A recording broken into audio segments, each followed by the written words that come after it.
Welcome to Tinker Tuesday with Big Daddy. Today we're going to do bacon! Notice my eyes went wide open just like my wife does when she says boop! Anyway, what we have is our bacon cured and rinsed and soaked in water for 45 minutes or so. It takes the majority of the heavy salt from the inside so that you don't have salty bacon, you got flavorful bacon. So we get the bacon in here.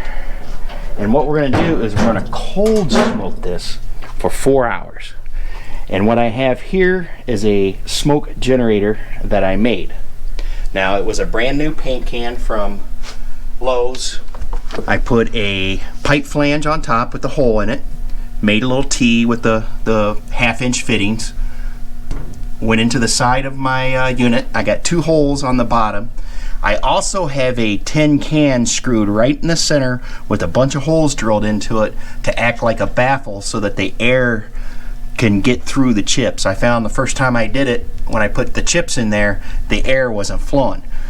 This end here will connect to the air compressor, and by Venturi effect it will suck the air in here to keep the chips running, and it'll blow into our smoker. So we'll do this for 4 hours, and then the last 2 hours we'll put heat, we'll put more chips on the inside, and we will raise the temperature of the bacon, internal temperature, to 150 degrees, and then we're done.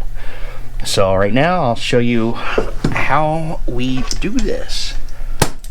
Now the compressor, regulator, about 2 to 3 pounds. A lot of people use aquarium pumps to do this. I had an aquarium pump, but just didn't work as good. I mean, the price of the aquarium pump compared to me having an air compressor, it's much easier to have the air compressor. So I'll hook the end into my hose. Now the fittings, reducers and everything, I got a barb fitting reducer going into the 1/2-inch T. Also in this brass fitting I have a tube that just goes right past the opening, and that's what causes the Venturi effect. So not only do I have this outside T set up, but on the inside I have a tube connected to this brass fitting. It's just pressed in and it passes past the T, and then that's what makes the Venturi effect.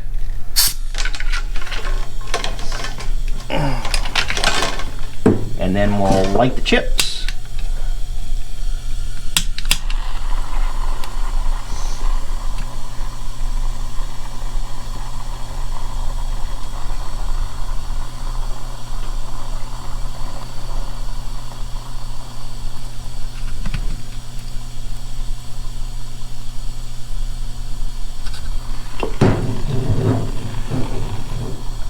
Now I got holes on both sides of the can, both front and back.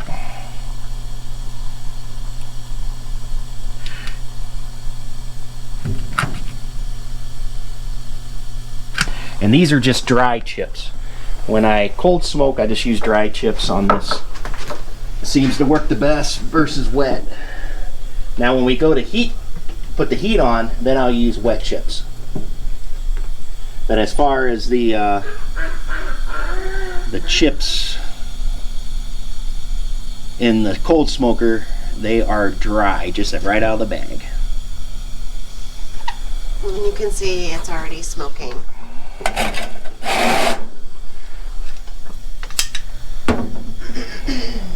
Let's show them the bacon real quick. There's our bacon, and there's our smoke. If you go down towards the bottom there, you can maybe see the smoke coming out of the inlet. Actually the outlet right there. That's a little bit too much air. I'll turn it down a little bit, but so we'll do this for 4 hours, and this will give you your flavor without overdoing your bacon, because nobody likes overdone bacon, at least not here on the H&H. So I don't know if you can hear it on the camera, but you can hear it hissing. So the air is going in, blowing across here, and you can see the smoke coming out the top. And once I get the good burn on the chips, about every hour or so I check it to make sure it's still lit. It's not 100%.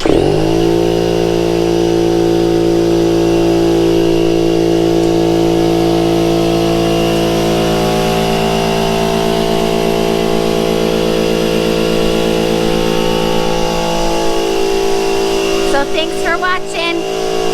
Hit that like and subscribe and the bell, and we'll catch you on the next one.